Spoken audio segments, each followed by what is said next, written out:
Our next panel is on the role of digitization, keeping up with the changing times. And it gives me immense pleasure to have on stage the panelists for this session, Mr. Parag Bhise, CEO, Nucleus Software, Mr. Sachinder Bhinder, Managing Director and CEO, Aavas Finances Limited, Mr. Puneet Jain, CEO, Services Solutions, Mr. Raghu Ramanujam, Director, Product and Head, Payments, Fintech and Co-branded Cards, Flipkart, Mr. Krupesh Bhatt, Founder and MD, Signdesk, and Mr. Kunal Pandey, Partner, Digital Risks and Cyber, KPMG India. Thank you all the panelists for joining in today. May I now request Kunal to take the proceedings forward. Thank you. Thank you. Good afternoon, everyone. Let me say again, good afternoon, everyone. Wow, thank you.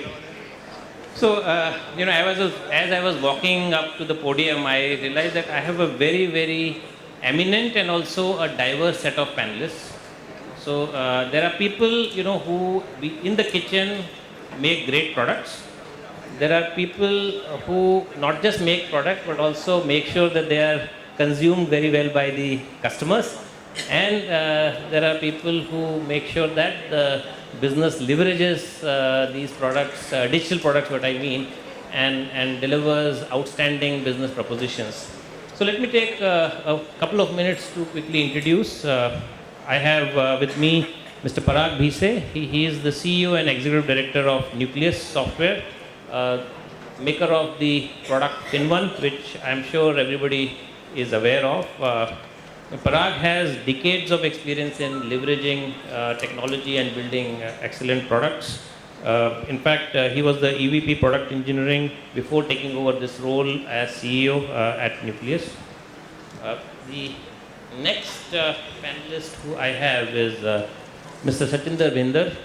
He is the Managing Director and CEO of Aavas Financials Limited, a well-known name in the housing finance sector. He is a chemical engineer, MBA, and also a surveyor. So a very, very interesting mix of qualifications. But it doesn't end here.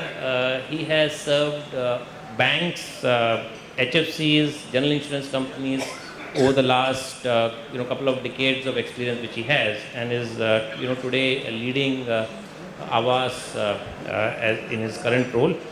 Not just this, he is an avid runner. I was very fascinated to see that he runs ultra marathons.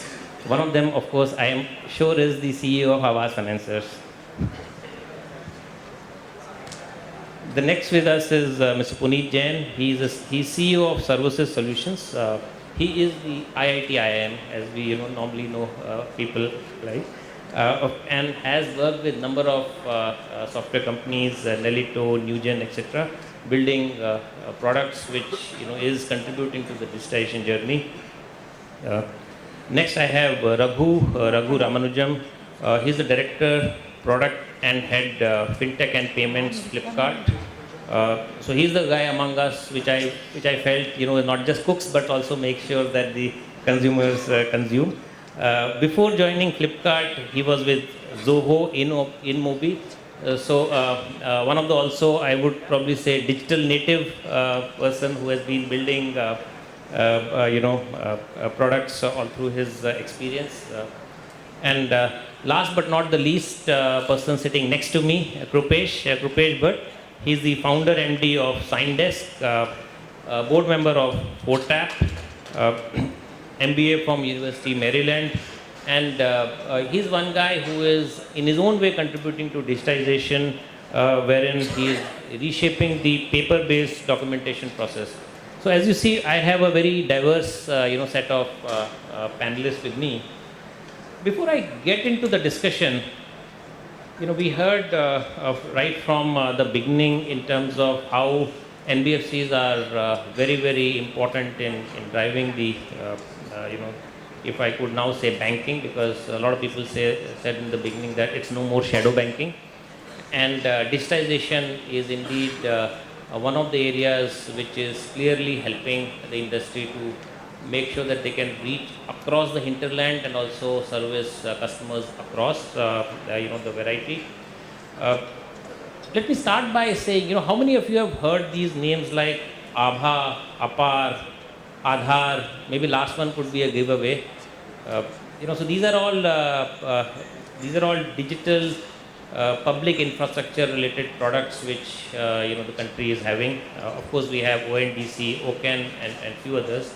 And when I travel overseas also, I frequently get into discussions where some of these capabilities are really envied globally. And, of course, there are organizations like, my panelists who are part of, who are doing innovations and, building newer products around it.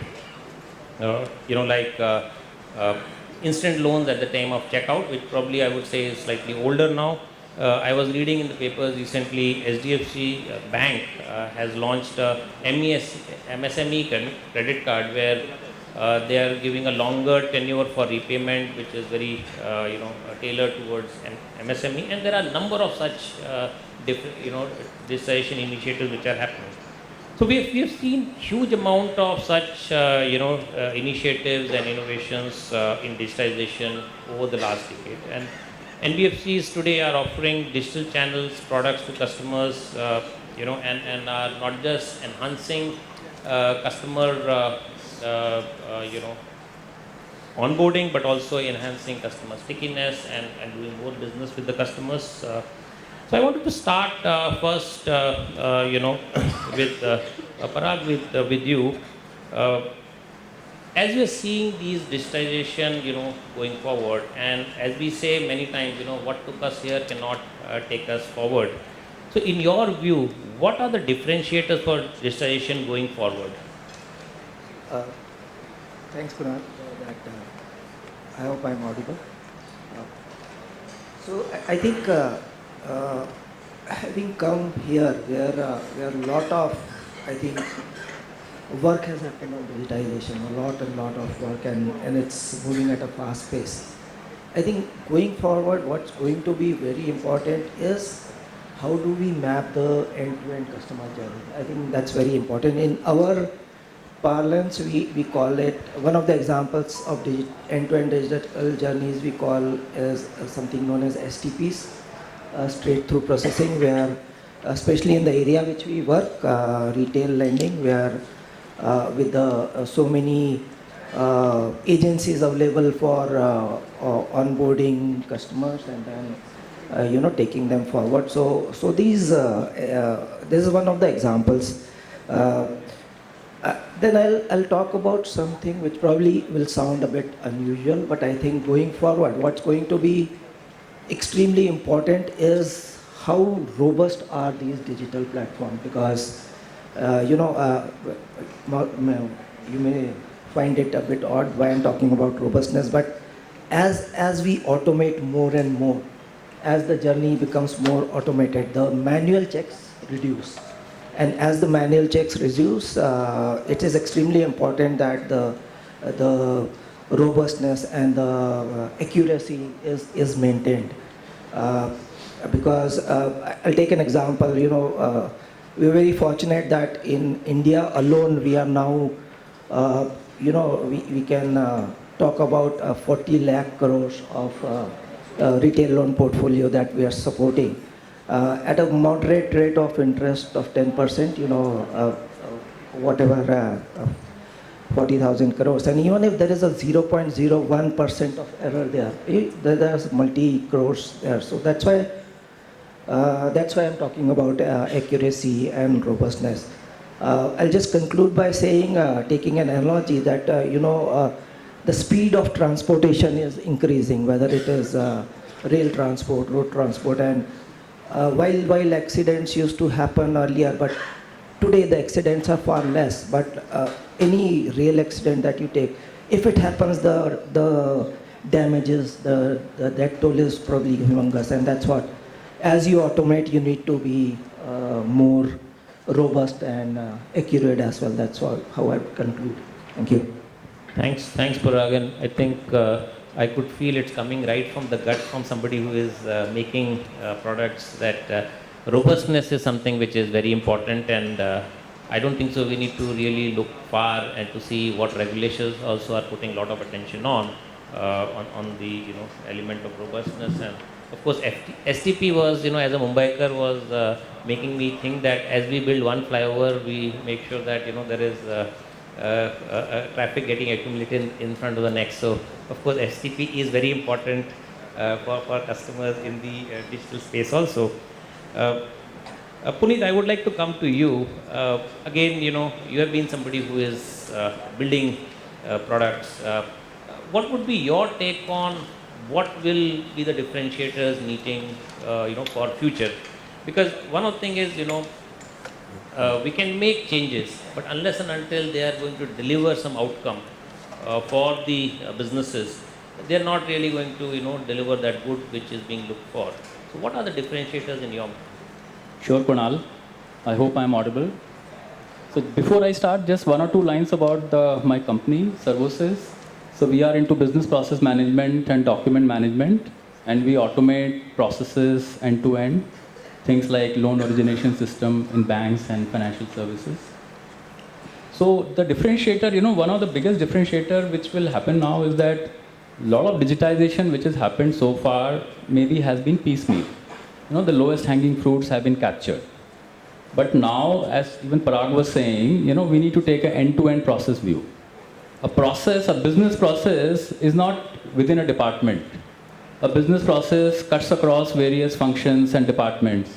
And, you have to define a logical business process and automate it fully. And even if one piece is manual within that, it's an irritant. It slows the process down. Like in loan origination, we say that, we could reduce the loan approval time from lead to disbursal from 21 days to 2 days.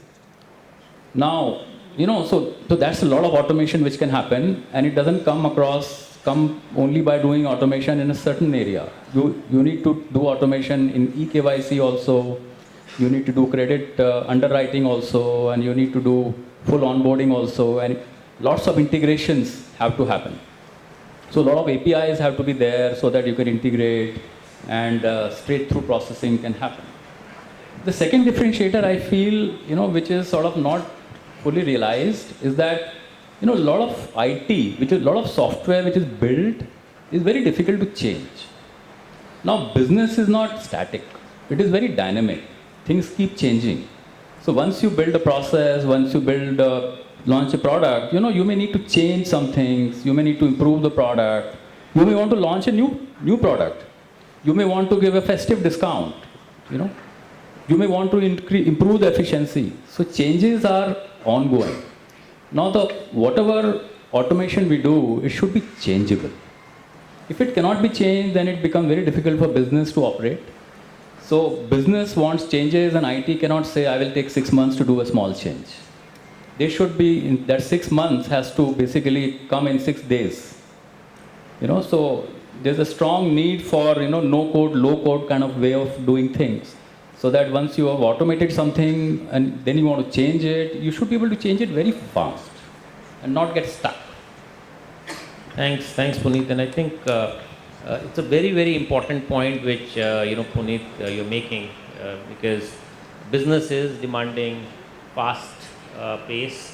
And, I was talking to someone, one of my partners, when I was a manager in the firm, and asking him, how do you see software? He said software is, like a very complex set inside, which looks very good outside. So to make sure that that software can change fast is a very, very, important and demanding task, and it has to be built by design. So it's a very, very important takeaway I think I am taking, Puneet, and coming from you directly, who is building products, which will be important, because business will keep demanding changes. I'll share with you an example where I was talking to a bank, and they said that before, let's say, the financial year end, there is a freeze which happens for any software change for almost a couple of years. And I was talking to a startup which is in area of providing digital services, and they were saying that before, let us say, a Diwali day or something, where the next day could be a lot of demand, their last product goes live at 12 a.m. in the night, because after that the business has taken over. So it's 2 months to 1 second. That's where the changes are there, not just, I think, days. I think this answers both of yours, Parag and Puneet. Makes me take to you, Raghu. So there are a lot of good products, and India, you can definitely see a lot of good digitization is happening. But in your mind and from your vantage point, what in your mind differentiates good product from a great product? The way I'll describe this, a great product is something that you don't even feel the pain of using, right? And one of my mentors used to describe a great product similar to a toothbrush. You get up in the morning, use your toothbrush, you're done with the job, you don't spend time admiring your toothbrush or spending time appreciating what it does. It does its job very quietly, very seamlessly, and it's done. I mean, that's how I would articulate a great product. And I'll also weave in one point that came up in the previous discussion, which is business wanting things very different from business changes, and I appreciate these changes. The trouble comes when business thinks that a toothbrush can be used to comb your hair, right? It's not a hairbrush, and those are challenges that technology constantly, those are things that challenges technology teams, I'll put it that way. And coming back to the whole point on the digitization part, which was discussed earlier, Flipkart actually started the other way around, right? One of the biggest innovations coming out of Flipkart was recognizing that India was not yet ready for e-commerce in 2008, 2009, and invent something like a cash on delivery, which enabled people to shop online, right? But in the last 7 to 8 years, I mean, we have done enormous progress in terms of digitizing the tier 2, tier 3, tier 4 customers, and products like UPI have definitely given us a lot of fillip on that. But we see it as an ongoing journey. As far as how do I define great product in terms of digitization, that was also something that came in terms of the end-to-end. I mean, can customers do digital on checkout? Can customers do digital during the delivery and post-order scenarios? Can customer choose delivery at the doorstep, right? Every point of it, you want interventions that enable customers to use digital means of paying for product, and that's how I'd put it. Thanks, Raghu. I want to just ask you one more point, about to build great product. What will you call out as key ingredients? From your experience, what do you think, would be something which is very important to be part of the journey to build a great product? See, I think it really starts with understanding customers deeply, right? That's the absolute core of it. Not get lost in the data, but be able to glean clean insights from what data tells you, right? I mean, there's also fundamentally different views on how to look at data too. There are companies which will go 10,000 feet deep into data. There are companies that will rely more on anecdotal customer stories and then back that with whether data is validating it. That is one part. The second part is be fairly unrelenting in terms of accepting technology limitations. Being able to say, I can only do this, I mean, the step jump from let us say, 10-minute settlement is not an 8-minute settlement. I'm just giving an example. It's a 2-second settlement. So if you're able to challenge status quo and think radically different and put customer in the center of your problem statement, those are key ingredients that would think. And don't be afraid to iterate. You're never going to, don't be fixated on what you've built. Be happy to iterate and change as per what the customer tells you. Thanks, Raghu. I'll come to Krupesh, to you. You have been also in the journey of building products and providing great experience to your customers. What would in your mind be differentiator between a good product and a great product? and what would you call out are the key ingredients for building a great product? I think to me the great products are not necessarily the product features, but like when we look at products, one is it has to solve the problem for the user, right? But the other aspect is whether it's really making the impact to the company in terms of understanding the market and the positioning. Because like let's talk about the space that we are in the NBFC, in the banking space. Like how can you be more innovative with the product? Is considering that the amount of regulation that we have, I think there's only so much you can do with respect to product innovation. But then if you look at the positioning and the branding and other elements, right? So basically when you design a product, the product feature design is one element, but also the product positioning and then branding and the market research, all of that is other component. So to me, the product that differentiates and then that's the best product is it's not only sells by its features, but also by the positioning. I mean, the Apple Vision Pro is a great example. It costs about like 2.5 lakhs. So someone questioned me like, who will buy this? But then it is not meant for you and me. It's probably there's Apple, the fan base and these gamers and then the early adopters. They're standing in line to buy and then pay like $3,000 to buy something like this. It's not because the product is great. I mean, product is great, of course, but then also the way the Apple positioned the product and then the branded it and then also the pricing, the band that they placed it. Now actually it is positioned as a premium product. Now it sets the kind of a benchmark, and then they don't necessarily have to compete with the other the virtual reality, the manufacturers in the market. So to me, the product is a combination of everything.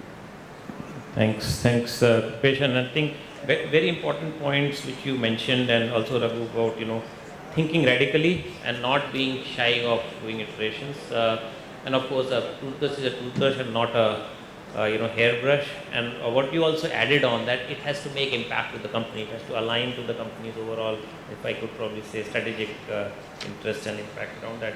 But you wanted to add something? Because you talked about the ingredients, I wanted to talk about one very key element is that what we call as the understanding of the domain. That's extremely important. We are in a niche domain and we are known as much as domain experts as we are technology experts, because it's extremely important, and that's how you. I'll give a small example, right?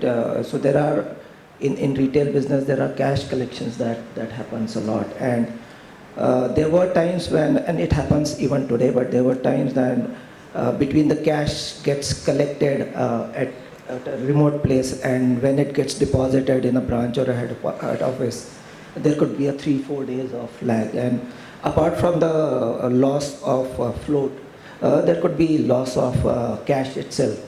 So that understanding, we built very small things that the moment cash is collected, automatically a receipt is generated, so that the head office knows that cash has got collected, and if it is not got deposited in a finite amount of time, then so there's just one small example, but this comes from understanding the real business.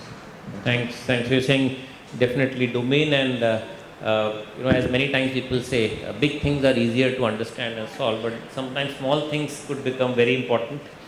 So like a cash collection element, and that's where domain knowledge also brings in a key factor. Thanks for that, Parag. Sachindra, I would like to move to you now. You heard all the panelists saying how they can make great products.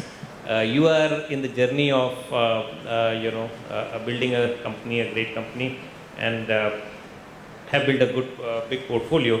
So the question which I want to ask you is that innovation, it is said, is the catalyst for successful organization. Not the only, but definitely one. From your experience, what are some of the innovative digitization ideas that you have come across, or within your organizations which you are looking at implementing? And how are you seeing now innovation and digital innovation becoming part of the organization's core ethos? So your thoughts on this? Thanks, Kunal. I think you have the multiple stakeholders which are there from the product. And I'd like to quote Tim Cook, who says a great product is not all the functions which are inbuilt, but all the functions working together seamlessly. I think that's very important for different products when we use. I think when we talk about innovation at Avas, I think right from the very business model, we've been innovative.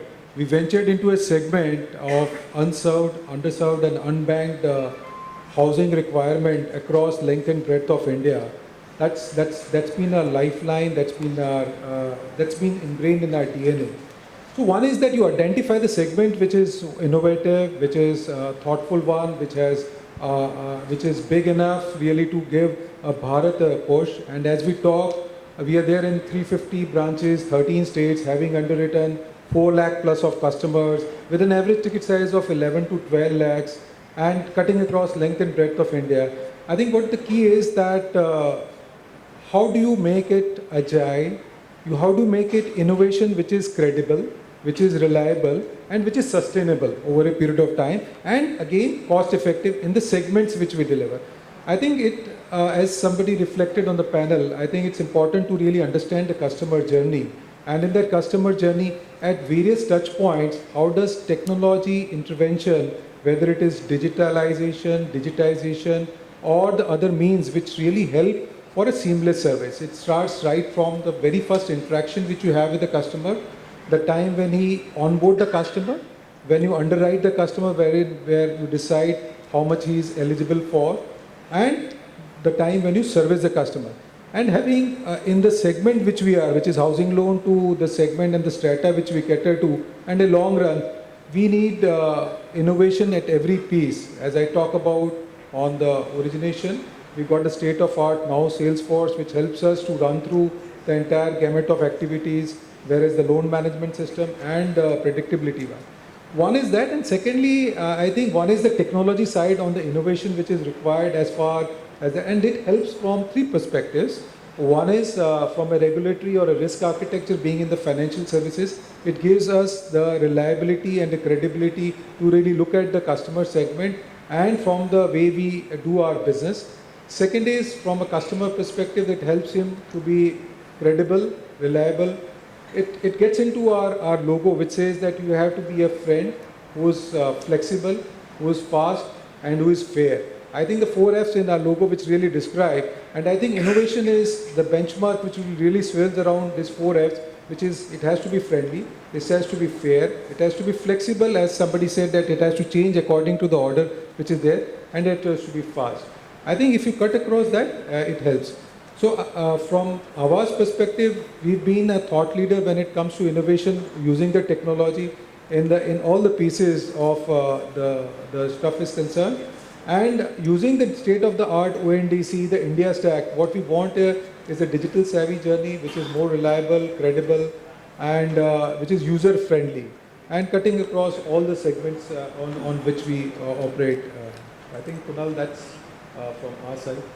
Thanks. And I think some of the key takeaways, 4F, I think I would probably say all of you should write down.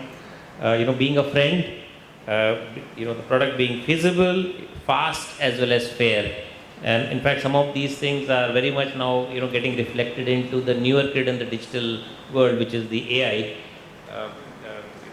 So Raghu, I would like to come to you.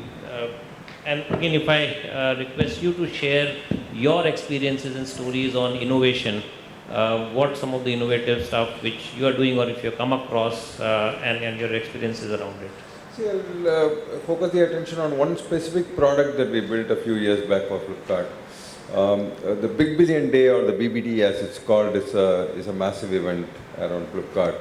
It happens about 30 days before Diwali, right? And typically the hour zero traffic on all the e-commerce sites, our closest competitor, Flipkart inclusive, is massive during the first hour. What also happens is those are also times when drop-offs happen a lot, right? Customers are not able to complete the transactions. We rely on the banks, networks, payment gateway, and multiple systems to complete the transaction, and customer transactions fail, right? We took this problem statement very seriously. We said, There's a customer staying up at 12 o'clock at night, trying to pay for the latest iPhone or the phone that is launching on that day. They've taken the trouble to add it on the card, go all the way to payments, and it fails. And we cannot let that happen, right? Which is why we thought through the customer statement. What does the customer want? Customer wants the best discount that is available, right? The customer wants guarantee on the inventory, which is also selling fast, right? So we came up with a product which basically said, if your payment fails, right, we lock in your order as a cash on delivery order and give you a 24-hour period during which you can complete it digitally, still get your discount, and still get any bank offers that may be running, right? What they did to customers is a strong signal that, you tried to transact on Flipkart, we couldn't process your transaction for whatever reason, whether it's our fault or the ecosystem fault, but we stand behind you and we are able to give you the right experience and ensure that what you wanted to buy at 1203 is available to you. That's one instance I'll talk about, right? And that product has been pretty successful over the last 3-4 years. The other thing that we are also doing is, when we sell a wide range of fintech products as far as Flipkart is concerned. We have our co-branded card product, we have insurance products on the platform and so on, right? And in most of these journeys, customers have queries or questions. They need clarification or second level of detail as they go through the journey, right? It was really starting to be very difficult for us to set up a call center and go through that. We're investing very heavily on ChatGPT and GenAI to ensure that these are bot-based responses are coming into the customer, which are also constantly being tuned and improved, right? Which is essentially saying how many times are the customers having to repeat questions or not happy with the responses, which go deep into our self-learning systems, and we are trying to improve the customer experience on that. So if you're going to buy any of those, you don't wait for an agent to come in. I mean, these are automated tools that are helping you serve customers faster. Thanks. Just to Thanks. add on, Yes, please. On the Avaz side, the strata of customers which we interact with and we deal with, I think we are in the self-construction individual home loans. So any second line of disbursement or a tranche which has to be disbursed, we've actually created journeys which are online journeys, which are self-assisted journeys by the customer itself, and they do not have to come to the office to request for another tranche of loan for the disbursement. That is one. And secondly, on the AI side, I think we've gone ahead and got into predictive, prescriptive and descriptive analytics to really tell us the behavior of the customer, the propensity or the ability of the customer to relook at whether he's looking at transferring to loan outside with a fair amount of degree of predictability. And secondly, as what gentleman was saying, that on the ChatGPT, we want to use it as a use case really to on the customer service interface, which is we're trying and piloted a multilingual chatbot which answers at this period of time and on OpenAI, but in going forward, once we have the data infrastructure and data warehouse, we look at generative AI, and most of the use cases for consumer tech we need to use in our segment, both from a customer service and a customer experience perspective. Thanks. I think two important takeaways which I find, and Raghu, if I could first start with what I learned from your example is that it's saying that you can't just digitize what is in the physical world. You need to really think through. So while the proposition of a product at the price needs to be maintained, can we change the business process altogether if need be, yet maintain the product? I think that's a very good example, and it's not always that we need to pump in technology to try and achieve what was and the way it was being done. Of course, we have to achieve what we want to achieve, but look at innovation from the ground up of the business process itself. And Sachinder, I think your example, also equally looking at the use cases.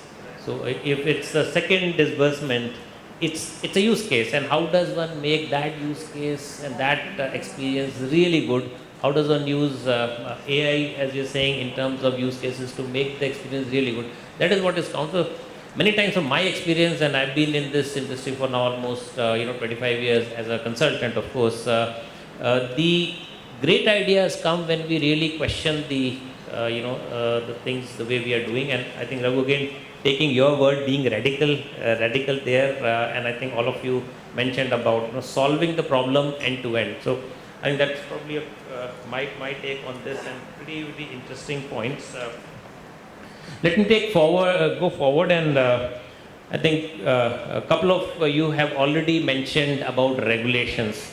When it is a regulatory space, we can't really not look at regulations, and there are various risks which are attached to that.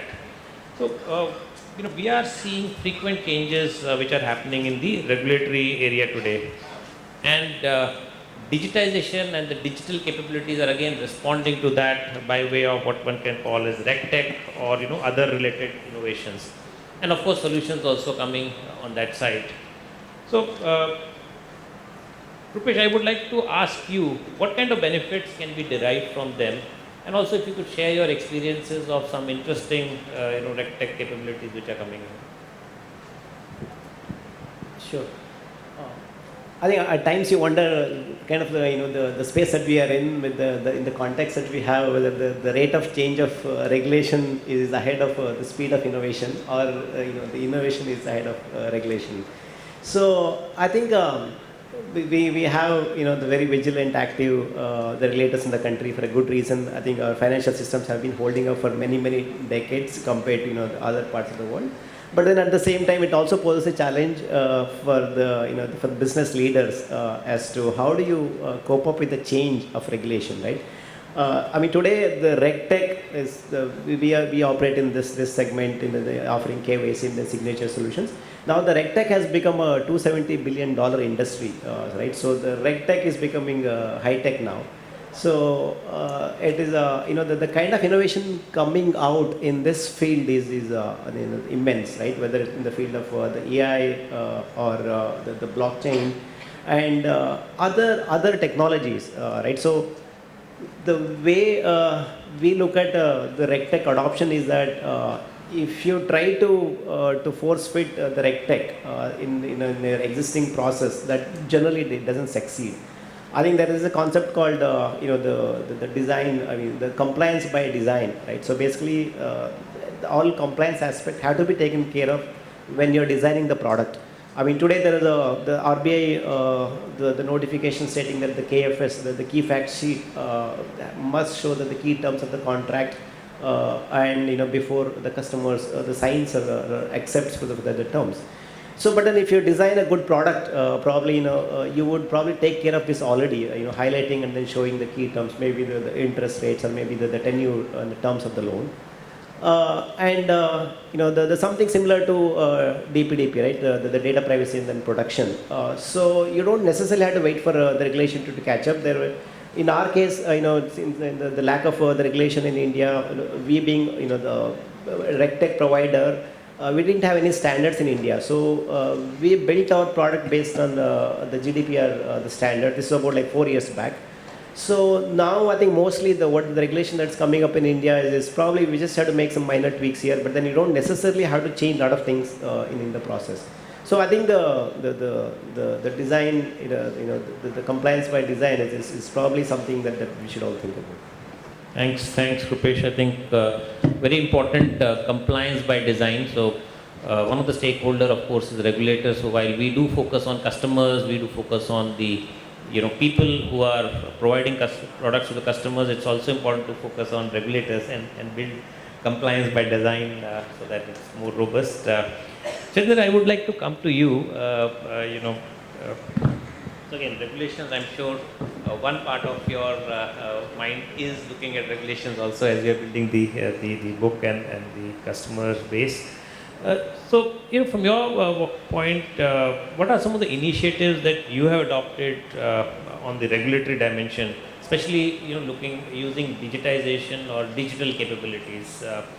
Or what would be your take on digitization and digital technologies helping in building robust regulatory capabilities and compliance capabilities?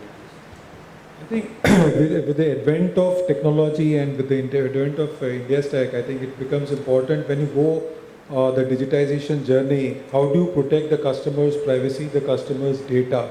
I think as organizations, as institutions, and what regulator says is right, I think the data privacy and the data protection is one of the key elements. One is at an institutional level, second is at a customer level, and third is at a stakeholder level. So you have the three interfaces which are there. And I think in that journey, as we said, that one has to be innovative but compliant, not step overboard in our case of financial services, but you are dealing with multitude of data, and we deal with this data for a very longish period of time, unlike normal companies where you have data which rests for only a certain period of time. Here there's a financial data, there's a personal data, there's a demographic data. So I think the systems and processes and compliance which build in from a perspective of really identifying any red flags which are emerging, anything which is there which is giving you a red flag has to be intertwined in the design thinking while the process is being. That's one. Secondly, once identified, how do you really overcome that is another area. Third, I think from a regulatory perspective, how long would you store the data? What type of data would you store? And what level of data you store? I think that changes over a period of time. And as it changes, it is important for us to really comply and abide by what is regulatory requirement. Other than that, I think the major risk which all of us run, whether any of the institutions, is the cybersecurity risk. I think that is where the people in the market actually start finding out innovative ways. They are way ahead when it comes to finding ways to really thwart that. So I think a specific investment to really protect that, both at a customer data level, at an institutional level, is the need of the hour. And at Aavas, we've always believed that as a franchise, for us, governance comes first, followed by quality, then profitability and growth. So governance is not a requirement, but it is not a choice, but it's the first foundation on which the financial institution is built. So I think anything which is asked for that, we are committed to invest, and we keep on investing on that over a long period of time. But yeah, I think most of the guys from the product side would say that, okay, as the products change, how do you really copy the data tapes, so to say, as when the regulatory requirement comes across, you change the technologies, you change the interfaces, you change the servers. How do you manage and continue to do the data? And there are use cases which are there where mergers and acquisitions happen. How do you really interplay that within that segment? I think it's important that you really divide the role at an institutional level from a thinker to a CTO to a CDO. I think that's very important to really clear cut the organizational design to set across differently. Technology is just managing and creating. Digital journey is one which is there, and the chief compliance officer has to be adapted in that and trained in that manner, that it is not a conventional compliance which is there, but the new age compliance which has to be tech savvy, which has to be, and even from a perspective, how do you identify from an audit side? I think that is one part which is very important, because conventional audits have been typically brick and mortar and physical kind. How do you really identify the IT side of the audit, wherein either the process side or the design side or the user side is interfacing? So I think that's a very important piece in parcel, and continuous product innovation on that side is the need of the hour. Thanks, Chinder. And I think a few important points which I picked up. One is about, as you said, digital tech-savvy compliance. So, one has to adopt technology to be compliant in this digital world. And two was clearly, right at the top, the focus on governance, focus on security, focus on data protection. I think those are really important points which you're making. And thanks for that. I'll move forward, and I think Puneet, I would come to you. 2 points to you, and I'll probably, in the interest of time, I'll ask both the question. One, I think you want to say something on this risk and regulations, yeah. But I want to add one more point which you can. That what are some of the biggest challenges which you see in digitization adoption, and what are your thoughts of overcoming it? So first, of course, the regulatory risk, and then the challenges. So when our panel was discussing on the regulatories, IT for regulations, one thing which you observe all the time is that most of the organizations invest in IT for regulation to the bare minimum. Regulation has to be done because the government wants it. If you don't do it, we'll be in trouble. So let's invest the minimum and get away with it. So let me give an example. How a little more attention to this and a little more investment in this can go a long way in understanding your own organization. Like RBI wants every bank and every NBFC to submit monthly reporting to it. In banks call it ADF, and NBFCs also maybe calling it ADF. Now, the ADF reports go into hundreds, and they are like generated at a very cursory level and then sent to RBI. Nobody reads it before sending. But what can happen is that if you make those reports a little more lively, they can be very useful for your own management to understand the whole organization. So of course you are doing it for RBI, but you do it the same thing at a little incremental investment for your own management, and it can be really rich source of information across a diverse sectors. Thanks, Puneet, for saying that where a little more innovation in terms of regulatory can help you serve double purpose. And I've also seen this as experience. But I would like you to also respond to the second question which I had, which is around the challenges. So, what are some of the key challenges or the biggest challenge? Let me say you see which faces the adoption of digitization, and what are your thoughts in terms of overcoming that? So sometimes the digitization challenges can be big and sometimes they can be small. So first, in the first iteration I spoke about the fact that whatever IT you do, it should be easy to change, otherwise it becomes very difficult. Now this time let me take a small example. One of the leading banks was struggling with corporate lending, for the loan appraisal for corporate lending.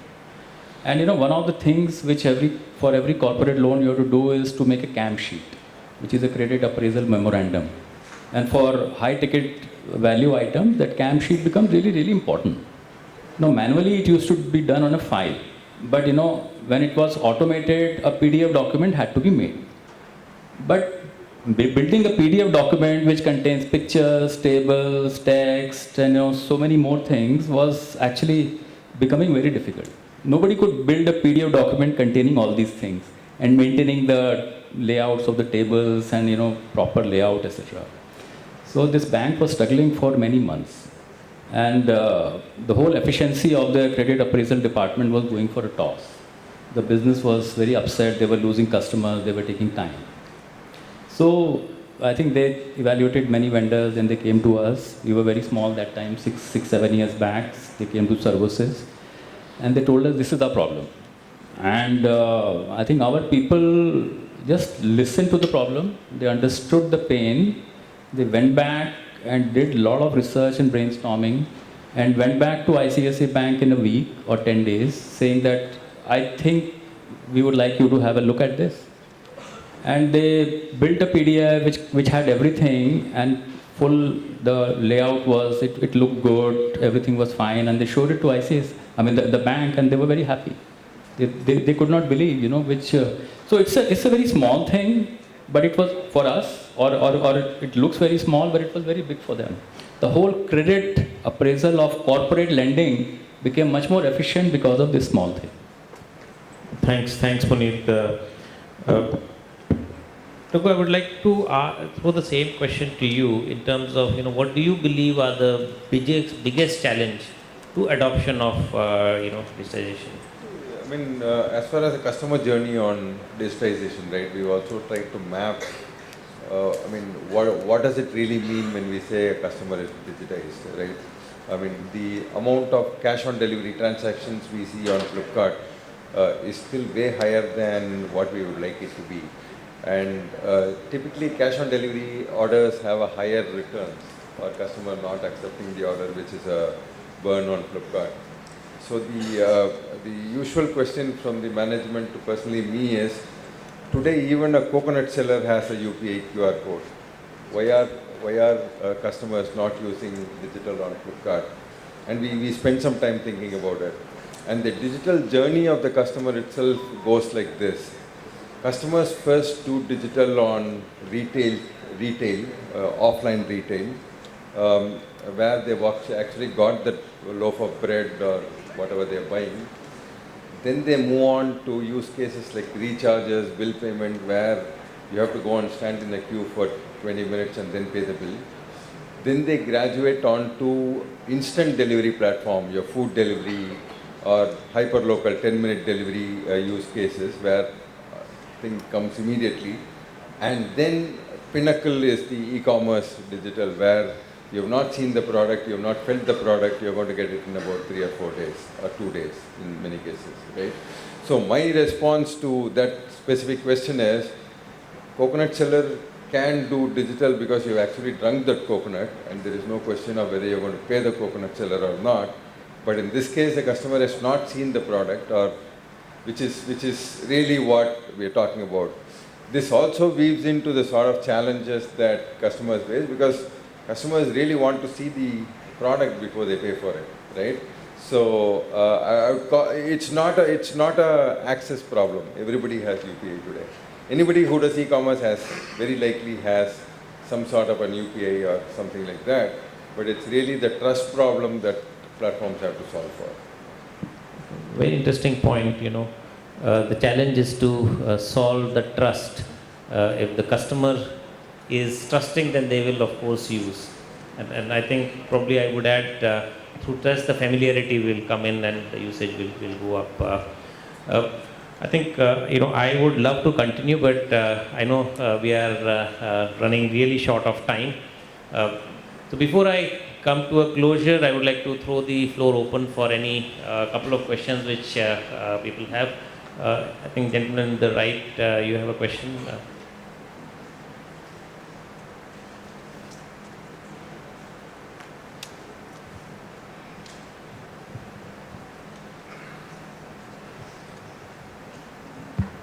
Good afternoon. The session was very informative. My name is Rajesh Khandelwal. In fact, I totally agree with you that every person do have a UPI, but in regards to every platform, whether you take Flipkart, Amazon, everywhere, wherever the advance payment has been done, and if at all the wrong goods are received, there is no answer to it. If you check out Twitter and all the platforms, you'll find so many people who have been harassed with it. But if at all the advance payment is not done, thereafter the rectification is faster. So for that, even the consumer forum, it takes time. So what can be done for the same? It's a pretty valid question, actually. In the context of lending, somebody mentioned, I think in one other session, the biggest challenge is lending is the collections. Similarly, the biggest challenge as far as e-commerce is concerned is actually not even the enabling that the payments happen seamlessly. It's also to ensure that your refunds can be processed faster, right? In fact, we definitely count refunds as a very high anxiety point for the customer, something we want to avoid. So, I mean, in fact, one of the goals we were working towards was actually called the doorstep to lift refund, which is essentially saying by the time the agent picks up your return and goes from your door to the lift, the customer should get the money back. That is the aspirational goal that we are working towards. Completely agree with you. Because the customer, it's a very high anxiety point, which is the core of what I'll talk about, which means it's a very important problem for platforms to solve. Okay, thank you. I think there are no more hands right now, so I would like to thank all my panelists for sharing their experiences.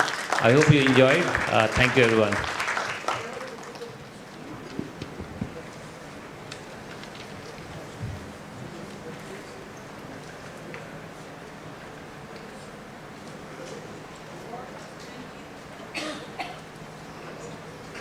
Thank you all the panelists for joining in today. May I request Kunal to please present a token of appreciation to all the panelists.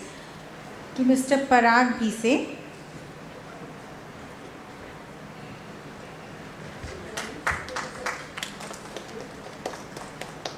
To Mr. Sachinder Bhinder.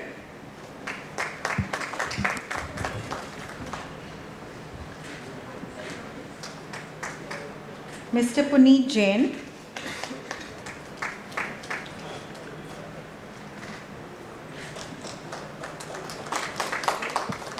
To Mr. Raghu Ramanujam.